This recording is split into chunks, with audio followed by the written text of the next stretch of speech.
Well, thanks very much for the invitation in Foundation to say a few words about the Foundation. Being the Foundation Director for our district, you would expect me to spruik up the Foundation, but I do that with all great sincerity. I think it's a wonderful organisation. And I'm always trying to talk up the level of support for the Foundation. And I think, well, one of the reasons why it doesn't get as much support as it possibly could is because of the lack of knowledge. So I want to talk tonight about why I think it's worthy of support, and at the same time, give you a bit of an overview of the Rotary Foundation. So the mission of the Foundation is really to do the good work of Rotary International, and the object of Rotary includes the promotion of world understanding, goodwill and peace. And the Foundation does that through the improvement of health, the support of education, the alleviation of poverty.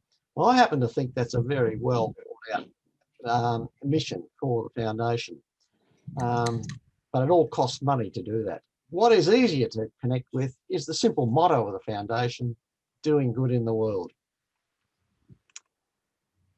Now, in terms of giving to the Foundation in Australia and New Zealand, there's been quite an interesting trend over the last 10 years or so.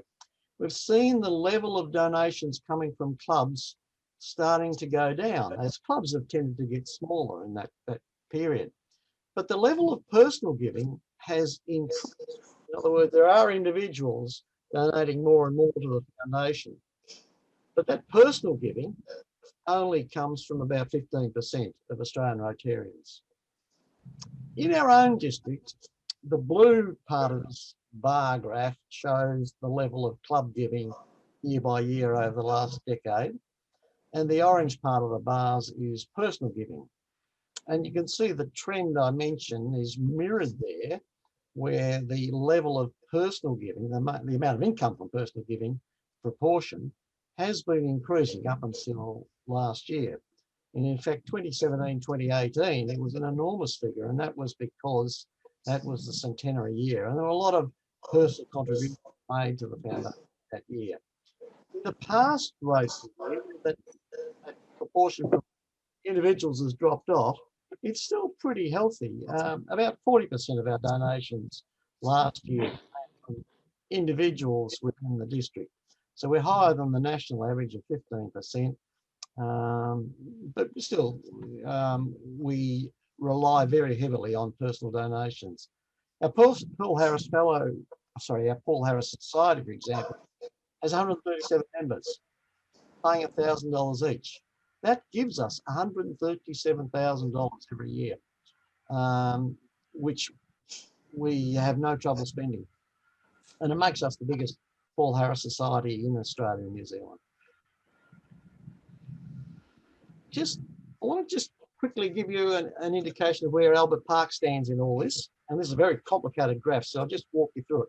Just have a look up at that red headline. Albert Park's all-time giving is $237,000. That's club and personal donations since you were chartered. What does I hear? 28 years ago. Mm-hmm. That figure, and the smaller figure, 186,000, is actually what has come from the club itself. The balance being made up of individual contributions. That 186,000 figure is a pretty good figure, I've got to tell you. That puts you in the top 50 Rotary clubs in Australia in terms of club giving. So that's something I think you can be proud of. Now, it's very interesting. May I butt in here? Is this Australian dollars? Sorry, no, that's US dollars. Thank you. Most of the things I show you tonight are actually in US dollars because that's the way RI prints them out to us. So last year, your total contributions, that's personal and donations from the club, were just under $14,000. If you look at this middle graph here, you can see that, and also in the blue there, your level of donations has actually been going downhill, like so many other Rotary clubs. And I think, I understand your club's a lot smaller than it used to be. And that's partly a reflection of that. Per capita, you've been giving $133 a year, or you did last year. And that compares with $149 for the district overall. In terms of personal contributions, the records indicate that last year you had 9 people made a contribution. to the Rotary Foundation. You have one member who's a member of the Paul Harris Society, and one that we know of who's made a donation in their will. There may be others, but that's the one we know about.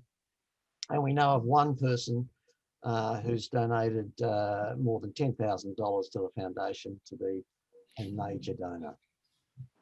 So that's it. So what I want to go through now is I've come up with 10 reasons why I think the foundation is worthy of support. So I want to whiz through these pretty quickly for you. The first one is the obvious one. We need the money to fund the humanitarian work of Rotary around the world. And the foundation work can be divided simply into two groups. There is the humanitarian aid, as listed in the left column, and there's magnificent education opportunities that the foundation provides. So the aid comes in the form of our work with polio eradication, our grants program, and more recently, disaster response grants, which have only been available for about 18 months now. And we use extensively, they exceeded the trustees' expectations, put it that way.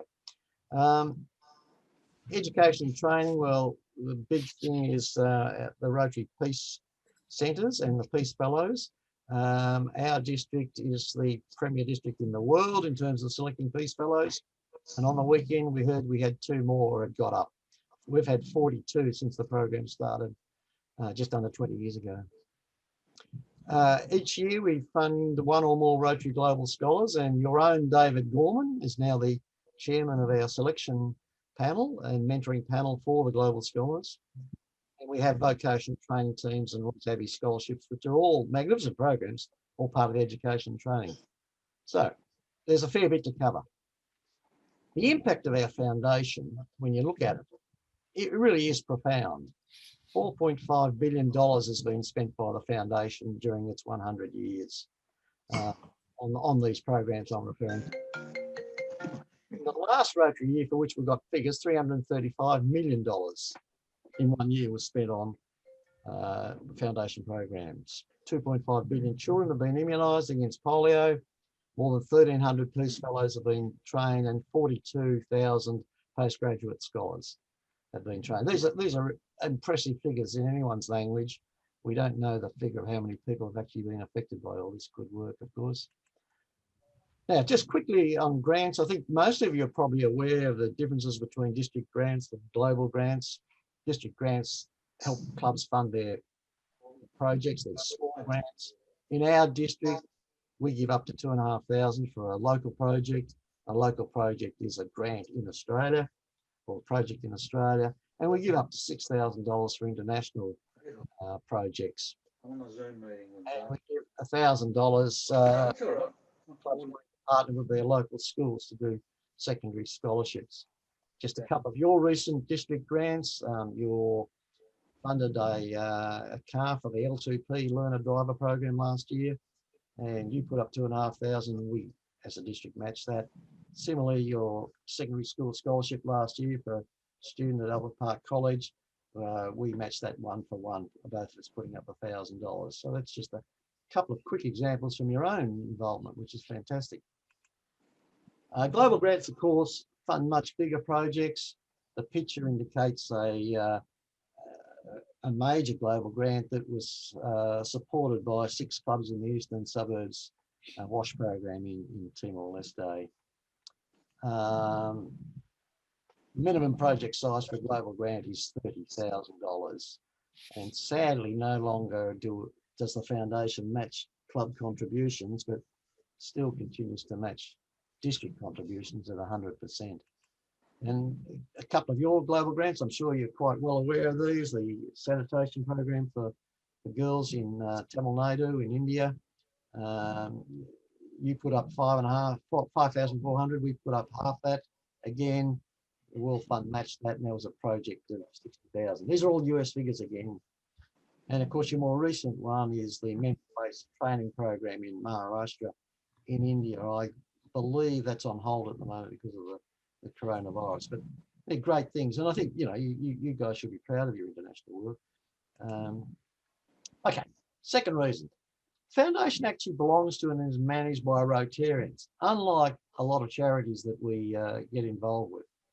So This distinguished group of people are the foundation trustees, and they come from all parts of the globe, including our own Ian Risley down here.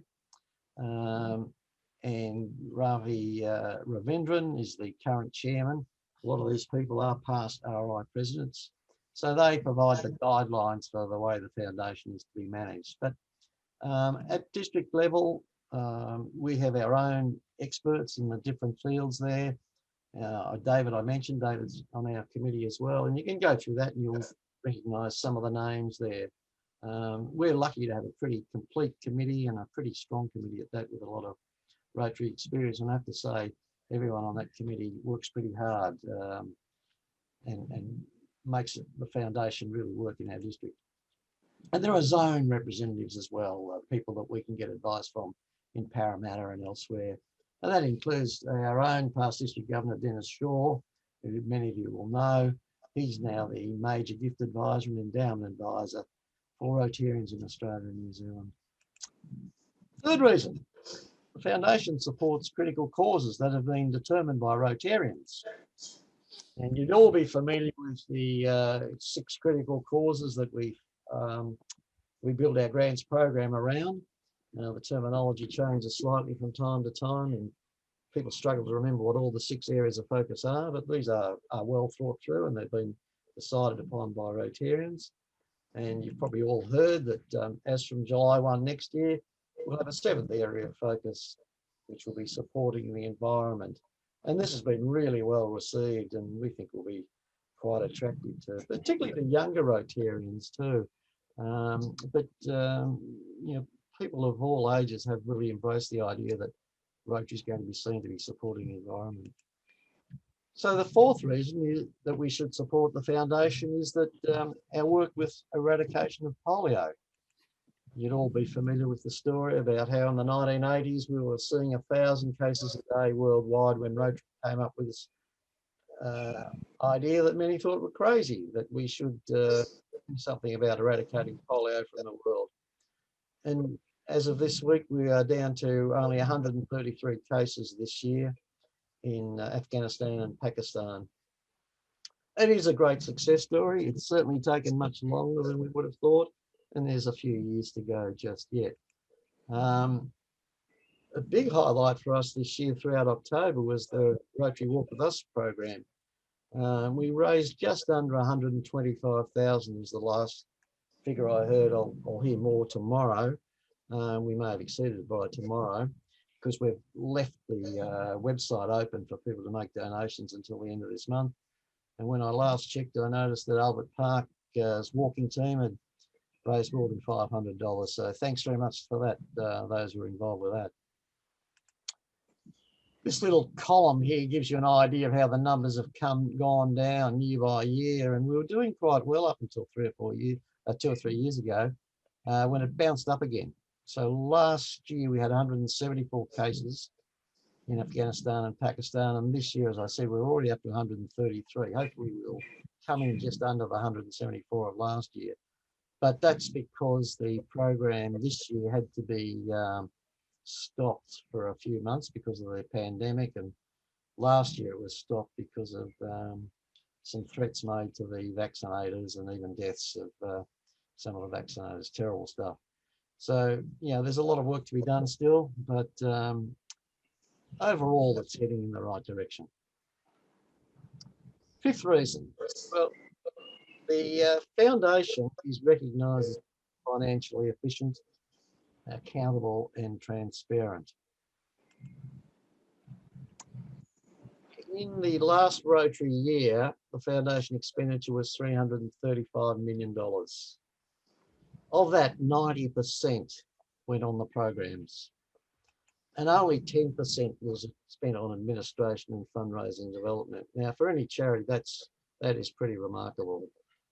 And it has led to the Rotary Foundation being externally recognised as one of the top, or the top, and equal top charities in the world for the last 12 years, with Charity Navigator giving it its 4-star rating, its maximum rating. The rating last year was 100%. So it's a it's good to have that sort of accolade coming from elsewhere. And it's reassuring that, you know, external sources can see that our foundation is well managed. Number 6, well, Rotarians like collecting badges and pins, or some do anyway, so you can always be recognised as a foundation donor. I'd like to see every Rotarian, that's the ERE-wide contribution, they're $25 or more. I'd like to see every Rotarian involved with that. 2 years ago, my own club did get to 100% an ERE-wide contribution. Last year was about 80%. We're only a relatively small club of 23 members, 24 members. But in terms of what you do as a personal donor, it really does depend on what you can do financially. And we just like to have people engage with the foundation. If people make a donation, they're more likely to follow what it does and spread the word to others. There's quite a number of Paul Harris Fellows in the club.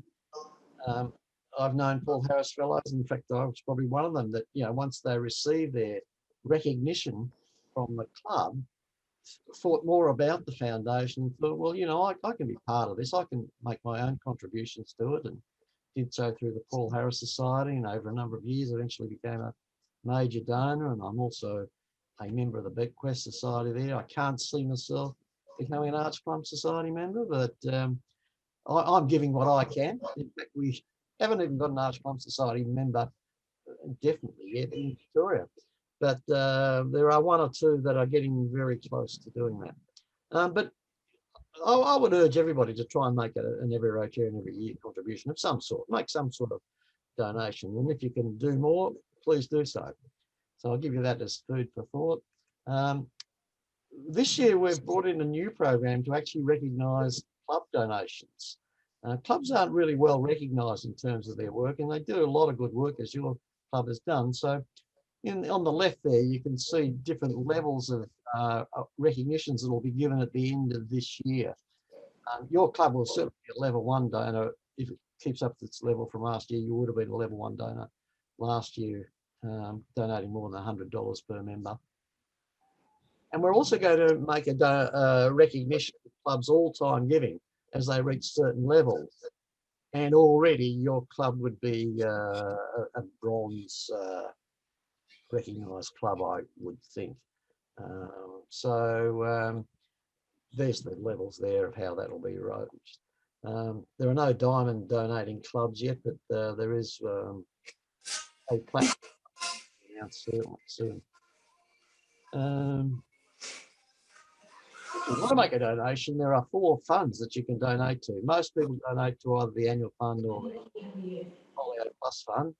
I had to do this, but I'm in a meeting, a Zoom meeting. It goes into the endowment fund. The disaster response fund is new. It's largely been funded by grants from districts, but individuals can donate to it if they wish. The disaster response grants, as I said, up to $25,000. They are usually given very quickly.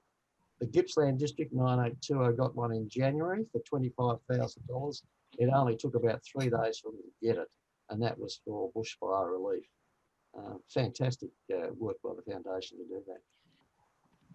Oh, look, I won't go through this, but this is just to emphasise that. Yeah, sorry. Can I just ask a question about the donations? Yep. Can you give a donation to the club, or can you give a donation that goes through the club for a specific purpose? In other words, if you give through to the Rotary Foundation, can you specify a purpose for that? Oh, yes, you can. Usually they like to have individual discussions with you in Parramatta about how you would go about that and what's the best way for you to do that. But it is doable. Yep. And do you have any ability to put forward specific charitable, I'll say, purposes to them as well, to say this is a charitable purpose that I think fits within, for example, the Peace Initiative. We'd like this to work through the club. Yes, you can. It has to be through within the parameters of a recognised foundation program. So it's got to fit within the areas of focus, for example, or like the peace program. Yeah. Okay, good. Thank you. And Ian, any ideas you've got, bring them up with me. I'm your foundation chairman. So. Good. David's the man to speak to. Okay. That's great. Thanks for the question. Yeah, look, I just want to emphasise the value of goal setting. We know from experience that clubs that set goals actually tend to achieve them. And so I would hope, not many clubs have set, I think I've counted 8 clubs in our district have set goals for foundation giving this year, which is a bit disappointing because those clubs will definitely reach their goals despite all the pandemic issues and so forth.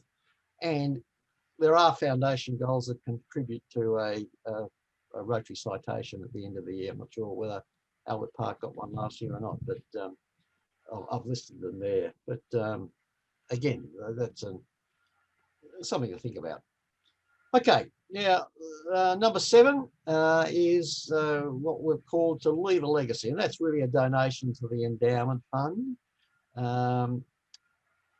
So contributions to the endowment fund don't materialise, of course, until after you've gone to God, and they're invested in perpetuity, and the money that you actually give to the endowment fund is not used, in fact, not eaten into. It's the interest that is generated. So, for example, if you made a gift to the endowment fund of $25,000, approximately $1,000 of that, approximately $1,000 will be able to be spent from the Rotary earnings every year in perpetuity. So you really are leaving quite a legacy if you made an endowment fund contribution. And there are a lot of people who like to leave such a legacy. There are tax incentives available. For individuals, there are tax incentives if you make your donation out to the Rotary Australia Foundation Trust. And for companies, and that there are tax deductibility as well. Not for clubs, of course. Number 9 is a bit of a surprise to most people. It's actually a constitutional requirement of every Rotary club to support the Rotary Foundation. If you look at the club constitution, it describes the purposes of a Rotary club, and they include doing such things as running successful service projects, strengthening membership, developing leaders, and supporting the Rotary Foundation. So I'm pleased to say that in our district, most clubs do support the foundation. I think we had 4 or 5 that didn't last year, and they were clubs that often were struggling with other parts of their operations anyway. And but yeah, so it's good to remind people that it is part of the requirements. And finally, the foundation is Rotary's official charity. Figures show that there are plenty of charities to give to, but in Australia, 68% of Australians give to charities, with an average donation of 378. That strikes me as a high figure, I must admit, but nevertheless, that's what the reference said. So 68% of Australians give to charities, but only 15% of Rotarians do. And the foundation is our charity, and I hope that for some of the reasons I've outlined today, that you would think about making a donation to the foundation, and perhaps making that on a regular basis. So there it is in summary of the 10 reasons. Supporting the humanitarian work. The foundation is managed by Rotarians. It focuses on critical areas identified by Rotarians. It supports polio eradication. It's proven to be financially efficient, accountable and transparent. There are donor recognition opportunities. You can leave a legacy. There are tax incentives. It's in the club constitution, and it is our charity. So in summary, the foundation is doing good in the world, no doubt about that whatsoever. It is effective and successful. You can look upon it as our bank or a resource for Rotary clubs. It is highly rated externally. There's a good argument for making it every Rotarian's charity of choice. I certainly think it's worthy of our support. And I'll finish with this photograph I took in Cambodia a few years ago. We'd spent half the day at this village that had been supported by a major grant from a global grant in terms of improving a lot of their life, providing them with crops, fresh water, and improving their basic education and literacy. About half a dozen clubs in our district contributed this. Not sure if Albert Park was involved or not. But anyway, I thought it was a nice picture when I got it out and saw all the kids waving to it. So I think I'll leave it there. So happy to take any more questions. Yeah, Murray, I've got one.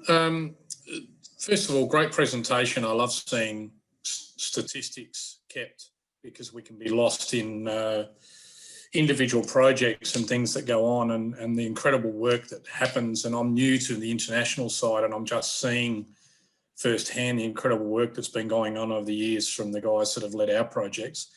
Is there any statistical data or anything on impact on people? Because obviously different projects in different corners of the world, depending on local economies and costs, impact different amounts of people. Is there any statistical analysis done on that at a foundation level? No, sadly there isn't. And Rotary would love to have that sort of information. The big thing about global grants is that to get one, you have to have done a community assessment now. You have to have worked with the local community to develop the project. And then you have to demonstrate that the project is sustainable long term. Now, these global grants in the current format have been available for about 7 years. So there haven't been a real opportunity to get that sort of long-term impact data available yet. And to be honest with you, I'm not even sure whether there's anybody trying to do it. They do have what they call cadres, people who oversee the grants. It might be worthwhile finding out whether they are doing anything like that. But I would have thought I would have heard of it if they were. But you raise a good point. Well, Murray, we have a good one we could do something with, because at least there was a peg in the ground when the project started, which was the maternal support program in East Timor. Yeah, well, and the infant death statistic was known at the start. There was a peg in the ground of what the infant death rate was at the start. yeah, it's the infant death rate and the maternal death rate. 1 in 35 in Timor-Leste dying when this project was set up, 7 or 8 years ago now. The project is about to finish. And I was talking to Jeremy Oates, the professor of obstetrics who's been running this project about 6 months ago, saying, have you got any data? And he said, well, no. And he said, it has been incredibly difficult to get accurate data for what we're after. So again, that's quite disappointing, really. And of course, the problem is we know what it was average across East Timor at the start. Yeah. Of course, we're only working in a particular district, not a whole country wide. So, but there are the overall country, but it's hard to know how much of the impact of that one district. Yeah. It's a shame because that polio map before and after shot is just such a compelling shot of the impact of Rotary in eradication of polio. And it's a shame that other projects don't get the same level of scrutiny from a before and after point of view. I think it's vital data that needs to be kept for future projects.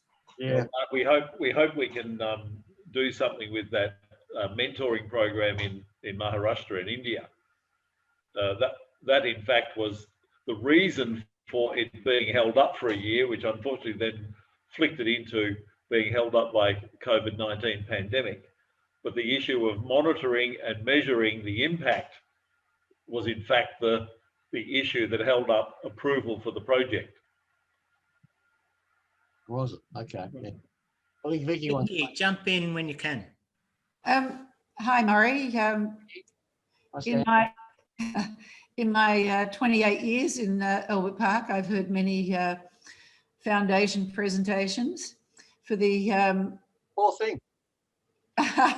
well, I just wanted to say, for the uninspired and uninformed in our club, I hope that they are now more inspired and more informed and are encouraged to support the foundation if they hadn't really thought about it before, because I thought that's the best I've seen, Murray. Oh, you're very kind, Vicky. Thank you. And thank you for your support for the foundation too. It's fantastic. Yeah. You Well, we probably- hope Heidi enjoyed it. We got something out of it. One thing that Heidi is our new member, Murray. She's just been inducted a couple of weeks ago. Can you see Heidi on the? dog, I did actually find that fascinating. Thank you so much. It was a great presentation. It gave me so much more insight to things I wasn't yet aware of. So thank you. Good.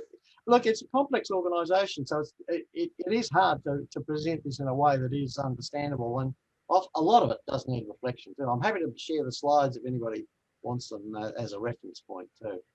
I'd like to put them in our bulletin if that's okay. Yeah, okay. Well, I'll send you a PDF copy then. Thank you. Murray, I think what Vicky said is spot on. You had all the stuff there to back it up and illustrate it instead of, we've had people come along to do foundation before and it's been as dry as dry as dry.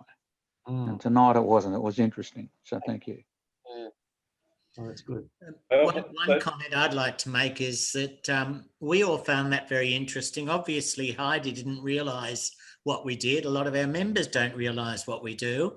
And I'm damn sure 90% of the public don't know what we do. Has Foundation got any sort of intent to become a little bit more well known to the public here? Because most charities spend 30 to 40% of their money on infrastructure and admin, whereas we're down to 10. Does anybody know that? Yeah, look, I think it's a powerful argument, but to do that, we have to rely on Rotarians and Rotary clubs and so forth to get the message out. And we now make it part of our grants application program that we ask the question, what are you going to do to promote this particular project? Certainly that's very important for the global grants and even the district grants as well. The more, I mean, if the foundation is being recognised, if you like, at a academic level, if you regard the Charity Navigator assessment, and there have been others as well, but that's the most consistent one, has been known to people in high places, so to speak. But you're right, the general public would have no concept of Rotary, let alone the Rotary Foundation. And yet it really is one of the world's great charities. Yeah. So Press will give a lot of coverage about the fact that Rotary's nearly been eliminated, but to get the word Rotary in the same comments is very hard. And yet once the Gates has come along, suddenly it's big news. Well, I can remember when Bill Gates was on Q&A about 4 years ago, none of Bill Gates nor the moderator nor anybody in the audience mentioned Rotary. Yeah, it's disappointing when that happens, yes. Mind you, I mean, Bill Gates, I didn't mention this in the presentation, particularly for someone like Heidi, every dollar that you give to the foundation, Bill Gates will match it. Sorry, every dollar you give for polio eradication, Bill Gates will match it 2 for 1. As a district last year, we gave $48,000 US. That was just a grant from our foundation funds. So that would have been doubled again by the Bill and Melinda Gates Foundation. And as well as that, there were all the contributions from Rotary clubs. Now, the fact that this year we've been able to raise $125,000 from the polio walk, that is the best effort ever. Now, about $78,000 to $80,000 of that actually came from our district. We will now make that, and we did have a few people from interstate and even a couple from overseas get involved. We will run that again next year, whether we're open or not. And we expect the growth in funds to come from around the country and overseas. So it'll become a much bigger project. But it was an initiative of Kitty, Connor and Grant Hocking in our district, they came up with the concept. Yeah. Can I just ask, if you do manage to eradicate polio, has the club thought about, or the foundation thought about what they're going to do next? There's lots of suggestions. People come up with lots of suggestions, includes things like eradicating malaria, you know, making sure every child has an education, water and sanitation for all. But if you ask the trustees, the guys at the top who make the decisions, they back away from the question. They say, no, we want to eradicate polio first. And then we'll enter into discussion about what we'll do next, because they're worried that if people start talking about the next thing, that people will want to start contributing to that and not stay focused anymore on the eradication of polio. So they're taking it one disease at a time. Well, not necessarily disease either. It may not be disease, but you could argue that. Mind you, if we're Might be COVID. 1985, it was going to take 35 to 40 years before it eradicated polio, it probably wouldn't have taken on the project either. The plan was that the goal was to eradicate polio by the centenary of Rotary, which was in 2005. Now, the last few years have been much tougher than people thought it would be. But yeah, I'm sure there'll be something afterwards, or there might be several goals afterwards, but I think Rotarians will be reluctant to contribute to something that's going to take years and years to become effective. So it's still a watch this space. One extra question from me: how do we donate? What I will do is I'll send you, well, if you go into the district website, you will find, look up foundation, you'll find a contribution form. Speak to your friendly foundation club representative, David Gorman. He's a charming fellow. And he's Don't tell him. obliged. Now, I don't want to debate about this. And if you need to, I can send you a contribution form and a form that describes different ways to give. Again, I'm being critical. I have the form, and Yeah. when I first donated a few years ago, it was a scanned PDF, a scanned printed document, which was really quite crappy. Can we do it online? I mean, that's the modern way of doing things. That is actually the preferred way to do it. If you go onto the RI website and you look to donate there, and you select Australian dollars, any donation you make will go into the Australian Rotary Foundation Trust Fund. The money actually stays in Australia, by the way. It's donated here in Australia.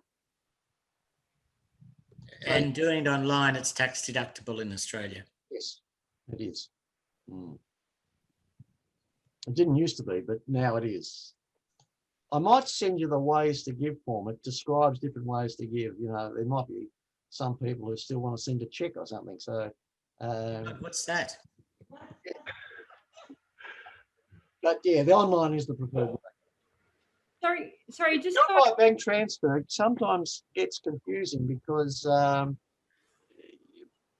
people in Parramatta don't know where the money's come from. So you've got to follow it up with an email. Sorry, Heidi. I was just wondering, when you mean the money stays in Australia, does it go towards polio eradication efforts that we maintain in Australian cases that potentially crop up? I'm a bit confused by that. Oh, sorry. Yeah, look, I was referring to what's called the annual fund, and the annual fund funds the grants program. And that's the money that stays in Australia. Yes. And it's just put into the worldwide pool as well, but it is invested here in Australia. The polio money goes into more of an international fund, yeah. Okay, sorry, yeah, just double checking. I mean, it does actually get spent, Murray. It doesn't stay totally and permanently in Australia. Oh, no. But some people do get concerned about the exchange rate factor, especially when it goes against us. But that's all done on It's good paper. at the moment. Yes, we're coming back the other way a little bit. Yeah, I've heard people say they're reluctant to donate to the foundation because the money's just going to go to the United States. Well, in fact, that's not the case. And the most important thing is it comes back to go into our projects and our global grant projects. Yeah, that's right. To feed them. Yeah. So, I mean, for example, we've had 2 Peace Fellows just selected now. Well, we don't put any money up for that at all. That comes out of the overall global fund, the World Fund, to fund those people who are going off to do certificate or master's degrees. But we have funded it with contributions in the past, is really what it is. Yeah. Well, we actually pay $25,000 a year to be known as a Peace Builder District because of our commitment to the program. And that money is used to support the peace centres around the world. They're in designated universities. There's about 8 of them now. Thank you very much. Any more questions? Well, I guess that's it. Thanks very much again, Murray. We were hoping to get back into a live meeting next week, but the Bleak House has said that they're not able to open yet, so it'll be a couple of weeks. So 2 weeks' time, hopefully we'll actually get to say hello to each other. Great. And in the meantime, thank you all very much for coming tonight, and keep well and keep safe.